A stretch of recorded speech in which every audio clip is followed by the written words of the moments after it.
Hi, we're here with How Would You Beat, and we are really excited to have our guest today named Christian Crumlish. Christian is a veteran of UX and product management who has led organizations and been an individual contributor for over 20 years. And here we're going to talk about Christian's new book, Product Management for UX People. I love that title. It's great.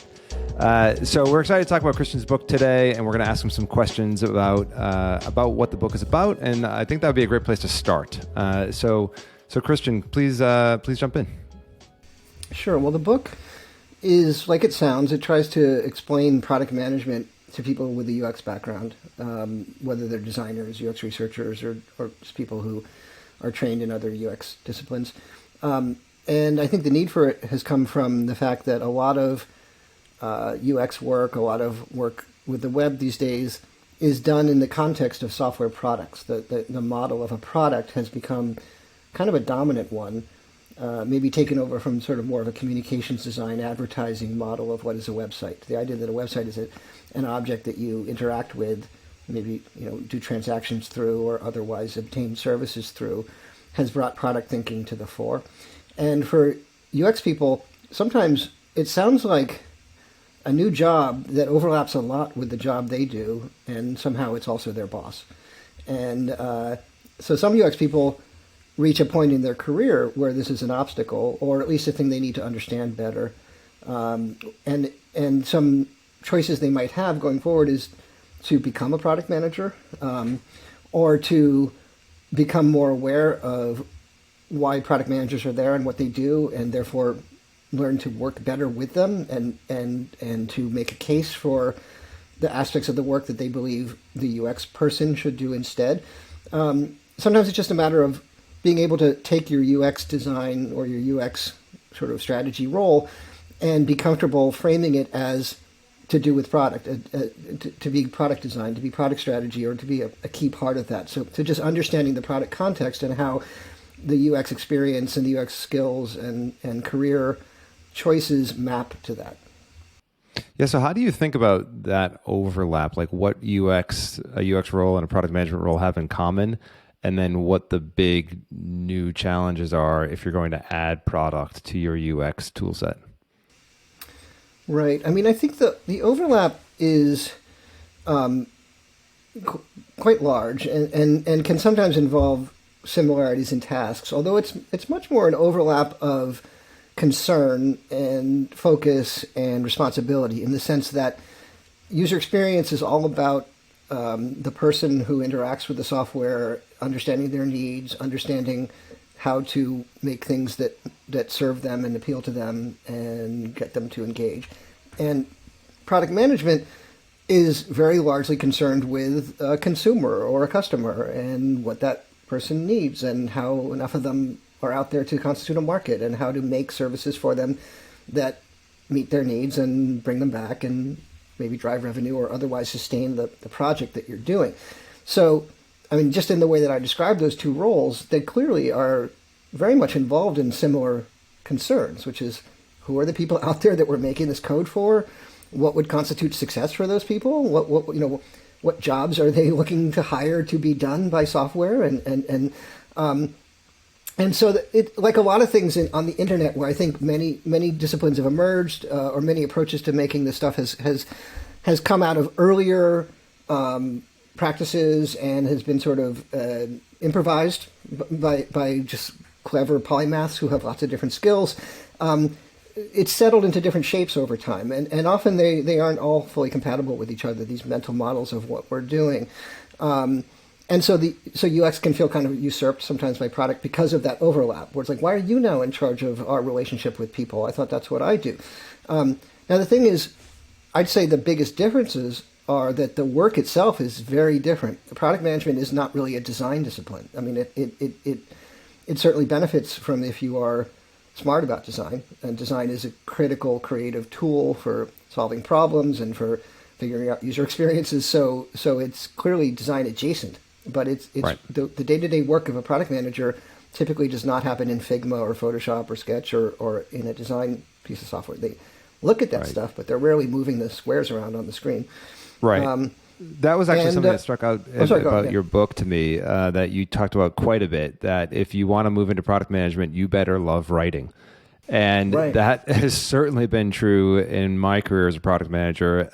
But one of the interesting things is, when you look at the individual contributors, the individual contributor product management has to write a ton, whether it's a task for a developer, a brief, a spec, an explanation or a presentation of why our product is worth doing.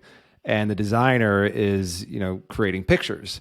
But then as both get more senior, they both move away from those. And as I've gotten more senior in my career and I've worked with more senior designers, we end up talking about very similar things, which is, what does the customer need? What is the job? Why are we building this thing? And the partnership in those senior roles has been particularly strong. And now as a JobSpeed consultant, I'm seeing product managers and UX people gravitate to the framework for the same reasons, because it answers the same questions. And has that been your experience in your career as well? Well, yeah, both of the things you said. One, that as you move up towards leadership, this overlap and this adjacency becomes more and more complete as the details of the task work start to become less relevant.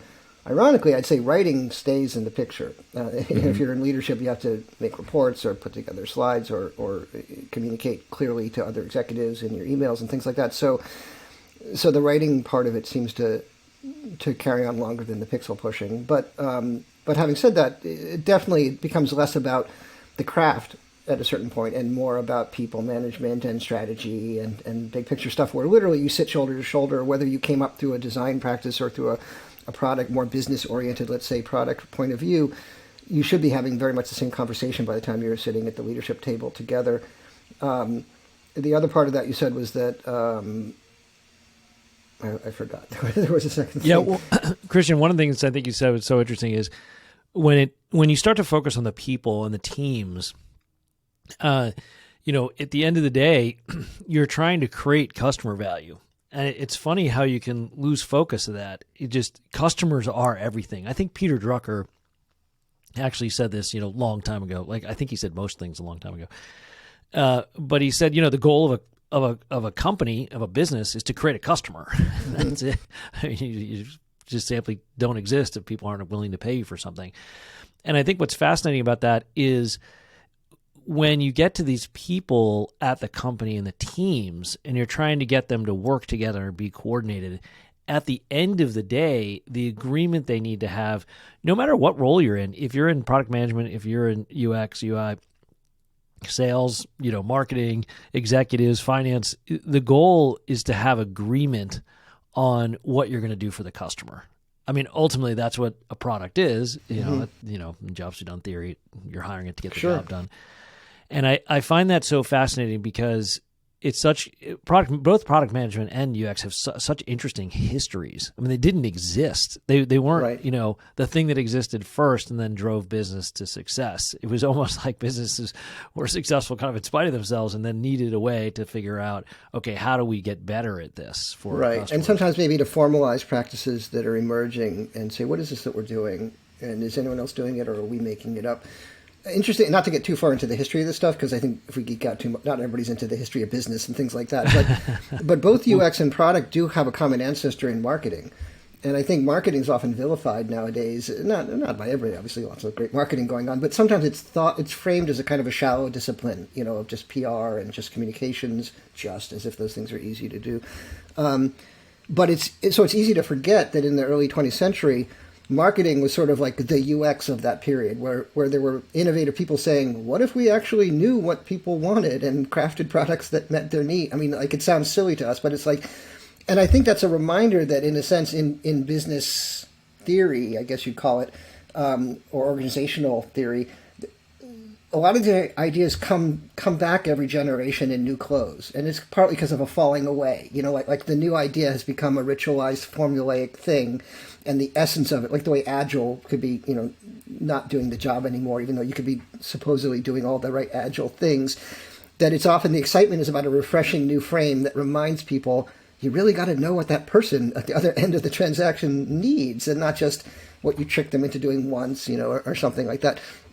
By the way, I do remember the second part of your question, which was, is jobs to be done? Have I found it to be a useful frame for that for working together in that shared area? And I think yes. I mean, it's. I don't think it's the only thing that works that way. But what I think it helps with is it moves the conversation a little bit out of the home comfort zone of either of those two disciplines.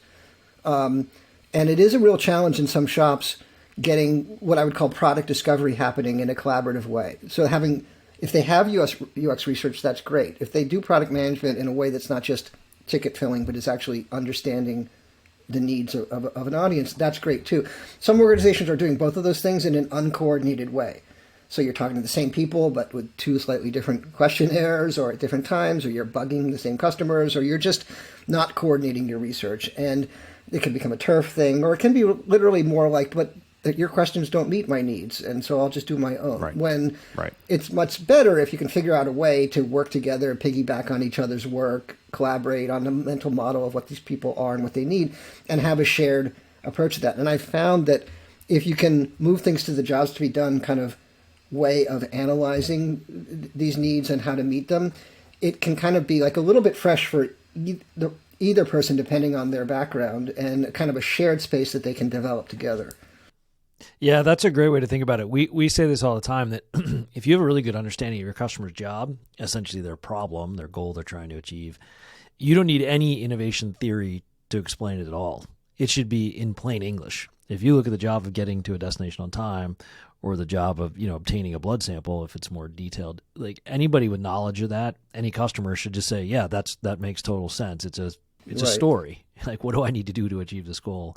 Yeah, and I'm a big fan and supporter of design, and I think design is rightfully proud of some of its like ways of doing things. But I think like any specialized, discipline that requires talent or something like that, it also can be alienating to people because it can become almost like not a cult, but like a guild, like something that you have to be qualified for and you have to be specialized to do. And what I love about the Jobs to be Done framework is that it's more of a reminder that it doesn't take away from design as a great practice and something that you need people who are experts in, but it takes it out. It says it's not merely a matter of design or even UX to figure out what we're making and who it's for and what problems it solves. It's everybody's job. I used to give a talk when I wasn't a product manager yet called user experience is everybody's problem, or is everybody's business, actually is what I used to say. Because you really want to work in a shop where there's not just UX people and everybody else doesn't care about the user and just wants to make money or write less code or something like that. You want an environment where everybody agrees that we're trying to craft an amazing user experience. And sure, we have specialists. Some of them are great at code. Some of them are great at interviewing. Some of them are great at synthesizing or coordinating people's work. But we should all be on the same page about what do the customer want, what jobs are we essentially trying to get them to hire our software to do. Anybody in the company should be able to answer that question, not just the UX people. Yeah, let me give you a great example that we use a lot on how important UX and UI is, but how it has to actually relate to the customer's job, the functional job they're trying to get done. And my favorite example, we use this all the time, is Craigslist. Right. If you want to compete with Craigslist, which I don't think any UX UI person would say is the pinnacle of modern UX UI, since it was literally designed in like 1997 and it looks the same, basically. So, but the thing that it does, it gets the functional job of buying and selling stuff done incredibly well. It has market liquidity, because if you go on there and look for a used car, you're likely to find a used car you want, right? And if you want to sell one, you're likely to selling it. So that liquidity is really hard to get right, especially in those kind of two-sided markets.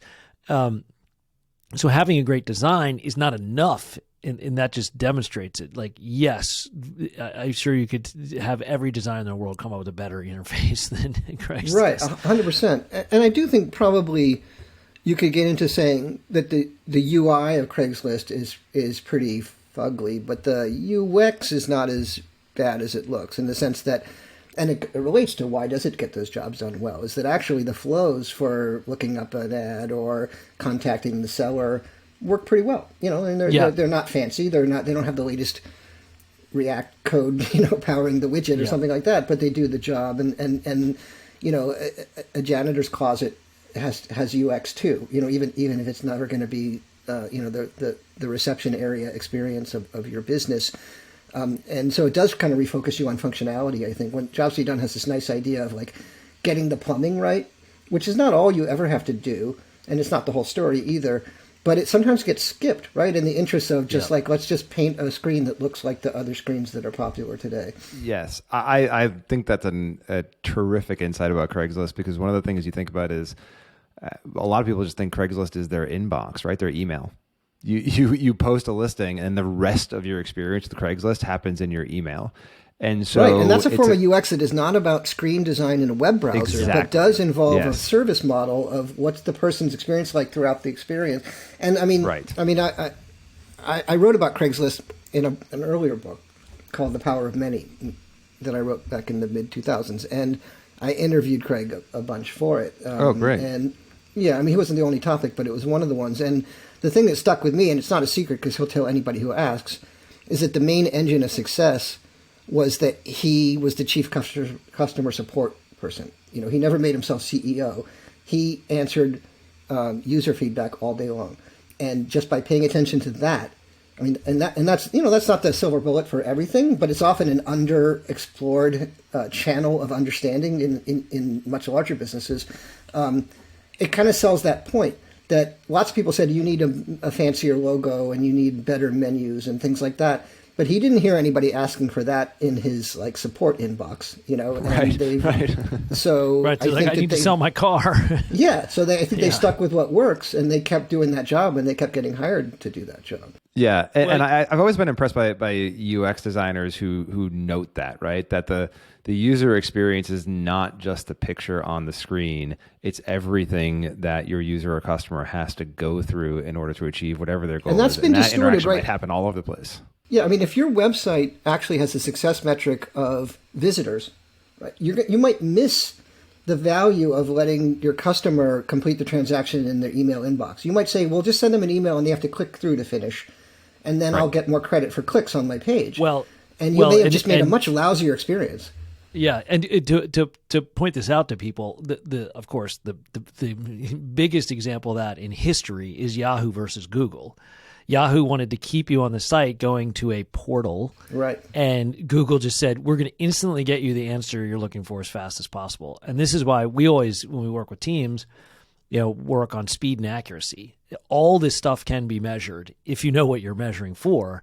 If you think the job is, stay on my portal, which is not something people want in the world, then you're going to miss. You're going to think like we're doing a great job because we're keeping people on the portal. When the job is to find information, then you're going to measure speed and accuracy. And, remember, Google, even with their fast search results, added the I'm feeling lucky, which I thought was such an interesting way to phrase it, because it should have said, you trust our accuracy is basically what that button was saying. Is you're like, I don't even need to see all the listings. I just want the top result. And you can go right. You don't even have to see the listings, then go there. You just go right to the results. Right. And there's not another company that I can think of that took a search approach like that. And of course, they're now, multi-trillion-dollar company, and Yahoo is pretty much. Yeah, that actually reminds me of a project that Christian and I worked on together at AOL many years ago at this point. And our goals were usage metrics. And there wasn't much beyond that. And it became very hard to figure out what was a great idea and what wasn't a great idea. And in your book, Christian, you cover, data and metrics and the business side of things and how that enters the PM world, and how UX people tend to think about that and some of the trepidation around that. So I'd love to hear a little bit of elaboration on that, because I thought that was a super interesting part of the book. Yeah, I mean, I think UX people have both probably a reasonable, well-grounded fear sometimes of the way data is used against design, you might say, as well as probably some less well-grounded phobias that are more cultural or temperamental. So not to stereotype anybody, but designers are often humanities and arts-oriented people and are not always math-happy people who love numbers or love data. And sometimes they're not into writing either. Sometimes it's really about visuals and pictures, and that's what they respond to, and that's where their heart lies. UX obviously extends much beyond visual design, so these are stereotypes. But I'm just saying that there's data has crept into UX more slowly than into other parts of the business, let's say, and has been resisted. And there have been some horror stories out there. You probably remember a number of years back, a designer quitting Google and complaining that they tested 43 different shades of blue for a button, and then zeroed in on the one that won the multivariate test. And there's nothing wrong, of course, with having the nicest blue that gets the most clicks, but it was sort of presented as, endemic, like that no design decision could be made without a data argument, and that everything was reduced to like marginal improvements of one choice over the other, which eventually moves you away from the design process entirely, because design is not done in this kind of like going down one tree to optimize one sub thing all the time. It's a Gestalt discipline. So there's a culture clash there potentially. But I think some of that's also, reductive, and I believe any UX designer worth their salt wants as much information as possible about the problem, about the users, about how things are actually working right now. I mean, most design is remodels, right? I mean, you're rarely launching a new site or launching a new feature or product from scratch. A lot of that goes on, but much more of the work is the ongoing improvement, maintenance, care and feeding of stuff you have out there in the field already. So long before I became a product manager as a UX person, I was pretty interested in the traffic, the behavioral data, the insights into the experiments that we were doing. But I still did find it a little bit alien, and I wasn't I hadn't had a lot of stats training or anything like that. And only when I became a product manager, where it was part of my job and I had mentorship and people teaching me things that we used to have to do by hand in spreadsheets and that you now mostly can use nice packages to do. But to me, it always was like, I've always been hungry for that. And unfortunately, temperamentally, I'm a little bit of a geek. I do like numbers. They don't scare me. And I like patterns. And you can I believe a certain kind of product manager, and probably even certain UX people who are very data tuned in, you can kind of like steep yourself in the data every day. And after a while, you start to have a feel for it. Like if you go swimming in the ocean every day and you're like, oh, it's a little rough today. You notice when the numbers are choppier, or like something's swelling, or there's a weird depression in it, or something's way off. These numbers usually are closer to each other. And that gives you this kind of sixth sense that I think is great to cultivate. If you're purely a UX designer, I think it's probably more about being open to data being part of the ingredients, that go into solving the problem. There is this. I really don't like the term data driven. I think it gives the wrong, in the desire to get data into the picture, there's this sort of like leadership frame. We're going to be data driven from now on, but it gives data more agency than it really has, right? I mean, data is just like looking out the window or looking through the microscope. It doesn't drive, but once you can see the road, you can drive better. Right. It's more data informed. That's how I like to say it. Yeah, exactly. Yeah. And I think it is important to say, don't be data ignorant. Don't collect data and not look at it and not use it, or else that's the worst. Yeah, right. And one of the things I love about the book is, at the end of the day, it is about creating customer value. And there's different ways you say that throughout the book, which I think is really nice. And that instead of thinking in terms of data driven, that customer value, I wish we would adopt, everybody would adopt the term empathy driven, because data is really just an input so that you can really empathize with your customer's struggle. And that's what I think so interesting, is that having to bridge these worlds of product management and UX is this idea that you are empathizing with someone who's going to use your product, and we try and include, what's known as emotional jobs as well, in all of our analysis, because, and the way that we think about this having analyzed, hundreds and hundreds of jobs, that if you look at them, people are in a state of anxiety. They're worried about something. I mean, it doesn't matter if you're a parent, if you're a driver, if you're a cardiovascular surgeon, if you're a CFO, whatever people do in their lives, there's a state of anxiety. And part of the beauty of really wonderful UX is it makes you feel confident, effectively, that you're getting the job done, right? And I think that that if that customer value, which is in your book, could be expressed in any way, it would be moving from anxiety to confidence. No, that's a really interesting insight, and I do think it gets overlooked a lot. I mean, for understandable reasons, because it's easier to focus on the pure plumbing and the material kind of like does the right data appear on the screen at the right place kind of stuff, and miss that human and emotional quality to these experiences. and also to the problems people have today. Like you say, you can sometimes make something work faster or more efficient, but you can also make it more reliable. Like, what was that thing on the screen, and then now it's gone? Like, what? Like you can avoid making people feel lost, and you can hold their hand sort of through experiences, and be aware of. I mean, I talked to a company once that was working on a self-driving car that was more of a taxi model, like a car that drives up and you get in it and it drives you somewhere.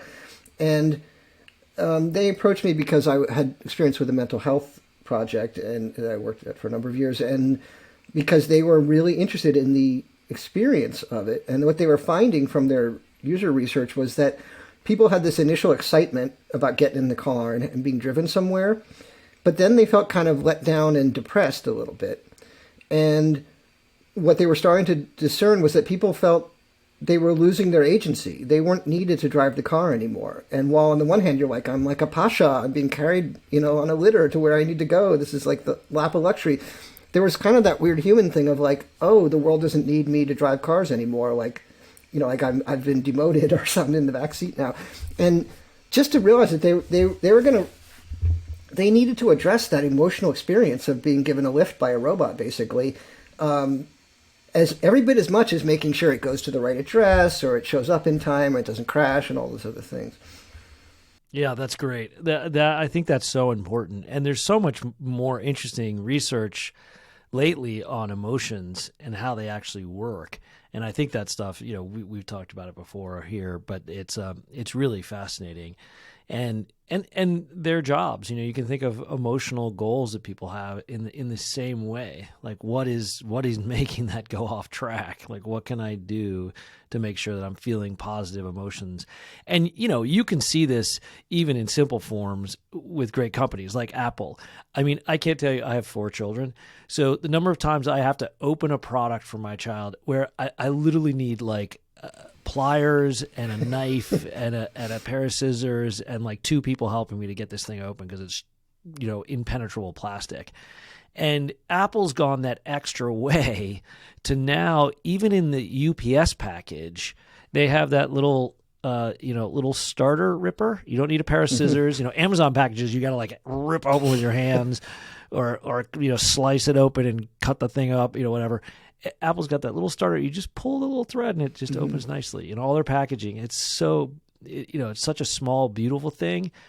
But if I'm sure if you were just an executive focused on cost, you'd be like, oh, that's more expensive. We're not doing that, right? But if you were empathizing with your customer who has to like go to their busy day, everybody's getting packages now. Like we live in packages in Amazon, and if you'd go the extra little bit, like really helps just endear your customer to you forever, right? Yeah, I mean, one of my most favorite kind of counterintuitive, I think, experience design stories, which has nothing to do with the web and is not what you necessarily would expect as a solution, was I think when the Denver airport opened up, they had an issue where it was very easy for people arriving from flights to get very quickly to the carousel, and there was an inherent about 15-minute delay in getting all the bags off and then the stuff carted over and then loaded up on the carousel and then coming through. And there was just that they couldn't make that much faster. I mean, it just takes literal time to do that. And the solution ultimately that they came up with was to create a more roundabout route to the carousel that took longer to get there, which you would think like, oh, well, you're just wasting those people's time. But the time was going to be wasted anyway. And what they did was they thought about the experience. And they felt, they ultimately decided, and it did work, I believe, that, that experience that just had less of that waiting once you got to the carousel was ultimately going to be perceived as less anxiety-provoking and less annoying. And you would never think that, but there are software equivalents to that where you kind of buffer or throttle things, and even though you could do them faster, to make them more humane or to avoid creating those like disjunctions between the different experiences. Yeah. Yeah, I think that's great. I mean, you can think of even with, streaming services, like they could just instantaneously pop up all new songs for you, but they also tell you what's upcoming, so you can kind of reduce your anxiety that, they're going to play some horrible song for you in the next, 5 minutes. Yeah, that's a great example. Yes. One thing you mentioned a minute ago, Jay, was an executive telling you that's going to cost more if we have that experience, which reminded me of, I think, my favorite line in your book, Christian, which is as a product manager, you don't necessarily own the P&L situation, but it sure can own you. Yeah. What did you mean by that? Great line. Well, I mean, I think it goes back a little bit to there's a cliche in the world of product management, which is that the product manager is the CEO of the product. And it's sort of a well-meaning, like a lot of those kinds of aphorisms. It was trying to capture or communicate an idea that there is this person who has something like a business and operational responsibility, that they everything rolls up to them, and they're going to be held responsible for what happens in the way that things roll up to a CEO. But the problem is it's kind of a facile comparison and glosses over some of the real differences between an actual CEO who can hire and fire and who has final say on pretty much everything, and product managers who usually manage teams that do not report to them directly, do not have hiring and firing control, and often do not have P&L responsibility. They often have a general manager or some other person in a business role who actually determines the budget for the department and how many people can be hired. And that doesn't mean you're not part of that conversation. Any good product lead is in a conversation with their boss about who need, what roles they need to fill in the next quarter, the next year, et cetera. But they don't own that decision. And so and then when you talk about the P&L on, say, like a line of products where you, again, you're not necessarily the person going to the meeting with the CEO and justifying why your line of business didn't make as much money last quarter as you said it would or something like that. But product people live in that business world. They touch the money in a way that UX people often don't. And we talked about the beginning of the talk about how a lot of the substantial differences between product management roles and UX roles are the day-to-day tasks and the craft of the job. But you hinted at, and I didn't really fully address, that they aren't 100% congruent. They do, there's design-oriented work that happens that UX people do that product managers don't touch at all. And there's a sort of more business-oriented focus of product management that's very strong in its origin and always there in some way. That some UX people in leadership, certainly as you get into leadership, it comes onto the table, but frequently are almost fully exempt from caring about. They're like, I'm the voice of the customer. I don't care what it costs. We have to do it this way. And it's kind of good and refreshing sometimes to have that voice that doesn't censor itself and says, if money is no object, I would like this. And you say, well, okay, we'll take that into account. The product manager doesn't get to do that, right? Has to know the cost of things, has to know the potential value of what's, the monetary value that can be reaped from something, and has to make sure that, either that the thing they're working on can sustain itself, or if it's it's reached end of life, they have to know that, make the case for that, and shut the product down. So you definitely live inside a world where the profit and loss on that product is governing. It's structurally constraining everything you do, and yet you're rarely the person who is going to really be in charge of setting those targets or those final decisions. Yeah, one of the things that made me think of is you're accountable for everything and everyone, but in control of very little and no one. I there's two things that made me think of. Was one time, I had a CEO come tell me in no uncertain terms, if this product doesn't grow 7x in the next year, very unnatural things will happen. And you can see that in the career patterns, I think, of some PMs where they spend 8 months to a year at a place, and maybe it's not explicit, but that's about how long it takes to really launch a roadmap. So you come in, you have your influence on, you release what was in your backlog, you have influence on the next roadmap, and then you release it. And then if it doesn't succeed, somehow you find yourself in another company.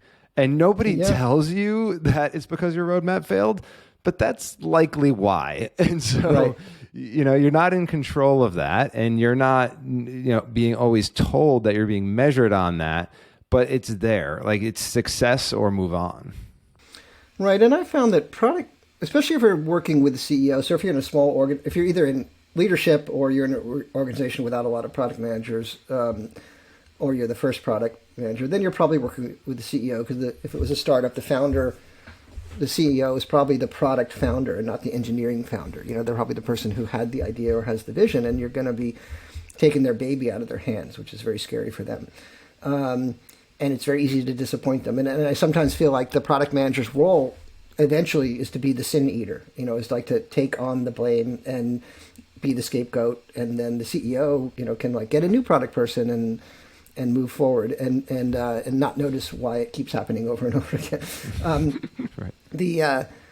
I have worked with at least one CEO who was not mathematically savvy, and so sometimes to work on growth issues was tricky because we would eke out a benefit and he would expect it to compound. He's like, oh, well, that's going to just keep doubling, right? And I'm like, no, that was a one-time doubling. Like, now we have both sexes. We're not going to get 4 sexes next month to use the product. It was like that.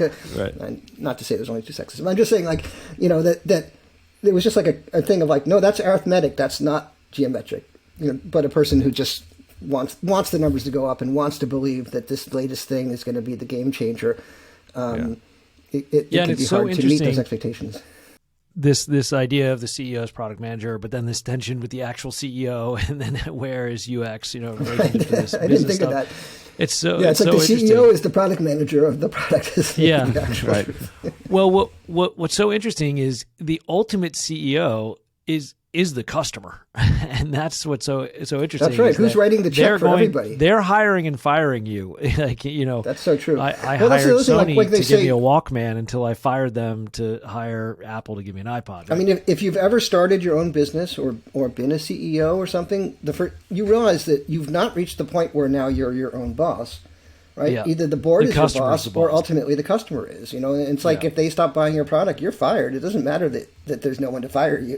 And it's so interesting if you go back in history and you look at some examples of teams that were clearly going through this. So imagine, you're on a team, a company called BlackBerry around 2007, right? Or you're on the team that's building the Microsoft Zune and thinking that they're going to compete with the iPod, right? And that is such a good example of where it's so important for product management and UX to be coordinated around this. Mm-hmm. Because if you're on the team at BlackBerry and you're designing the next version of the UX for a keyboard-based mobile device, it doesn't matter at all. You're literally going to effectively zero as a company. Mm-hmm. And people forget, BlackBerry was worth more than Apple at the time. Oh yeah, which seems crazy. And Apple had no telecommunications experience, right? So it's one of those examples too where you can see, like, through your book how at the end of the day this is about customer value again. There's just this great. It's I think, at least in my reading, there's also a theme with this coordination around product and UX that does get back to the customer, and how beneficial something like your book would have been to a team at BlackBerry working to say, okay, is this iPhone thing just a toy? Remember, Steve Ballmer was very dismissive. Oh, yeah, I remember that. Who's going to pay $600 for a phone? I think you're right. And is it a real threat, or what should you do? Then it could really help you coordinate around that. I think what's interesting is that this product and UX overlap, it sometimes has come up as an issue. Sometimes it's a turf issue, right? Or like, yeah, I'm in charge of this, not you, or I'm the boss of this, or why are you telling me what to do? And I have this community called Design In Product, and it's a lot of people who are on that cusp or that spectrum somewhere trying to figure out their relationship with the work and other people they work with.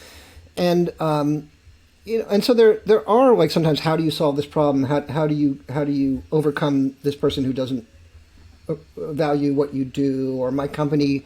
Why do I report to product management? I should be a peer. Like those are sometimes the issues. But I really feel like to get all the way through that, there's this real strong potential to unlock like 2 of the major, kind of contributors to this work that we do, both pulling in that same direction towards the customer, the user, the human being, that in the system who's trying to get something done or trying to meet a need or trying to solve a problem.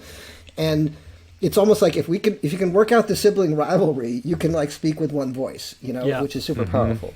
It's funny. I think we're going to have to buy your book in bulk, because it now makes me, just this discussion makes me realize when we do a kickoff with teams who are interested in jobs to be done, they're like, oh, that could help our teams.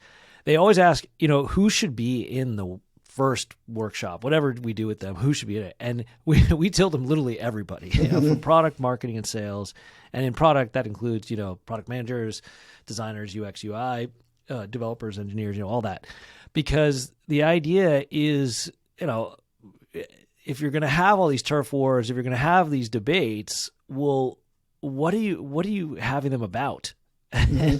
and if it is about your product, independent of your customer, you're probably in trouble anyway, right? Because if you're just thinking you're having turf wars because someone wants a different type of keyboard on your keyboard device. Right. You're rearranging the chairs on the Titanic, right? Yeah, exactly. So, your book it's essentially a call, not a call to arms, but a call to collaboration that, is a better way to solve these problems than going back to the politics and the turf wars and egos and all that. Yeah, and I do think it's funny because we are very focused on the end user, the customer, the person paying keeping our lights on and everything, and rightfully so. But I often find myself discussing with product and UX people who are trying to do better work, that there is closer at home, there's another customer, and that's like your coworker or your colleague or the person in the adjacent discipline or in sales or in some other, like that. Often there's the turf can also, it's not always about fighting over who's in charge of what. Sometimes it's really just about not valuing the role that the other disciplines play in what you're doing. And I challenge UX people and product people who want to be the empathy people, who want to put empathy at the center, to have that empathy as well for that salesperson who promised a feature you don't want to give. But like, why aren't you understanding what put them in a position that led them to do that, and meeting their needs just as much as you're trying to meet the needs of the end user? And I realize that's oversimplifying sometimes, and there are really intractable situations. But I think rather than retreating into our own camps, like our comfort zones of like the team we're on, and the conferences we go to or something like that, and instead like using that same problem solving, the jobs to be ultimate. Again, I don't want to take away from the importance of focusing ultimately on the result and the person whose needs you're meeting outside of the organization that justifies its existence. But I also know that if you don't have that kind of alignment internally, it's going to show, right? It's the disconnects in communication and in priorities are going to come out in weird seams in the product and awkward misalignments and things like that. So there is this almost like it's almost like in your personal life, on some level, you have to work internally in yourself. You can't just help other people or be great at a job. You have to like be perfecting yourself on some level, or at least having something you're always trying to work on.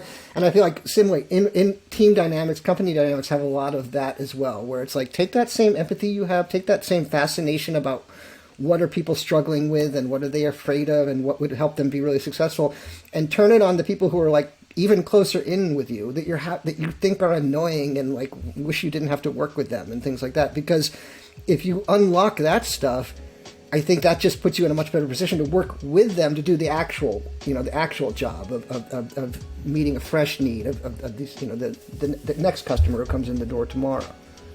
Yeah, I think that's fantastic advice to wrap up on. And to read more of Christian's advice, you can check out Product Management for UX People. Where can we find this book, and when can we find it, Christian? Starting February 1, you can go straight to my publisher's site, which is rosenfeldmedia.com, and order it directly from them. And I think as of March 3rd, you can order it on anywhere on the planet, where you normally order books.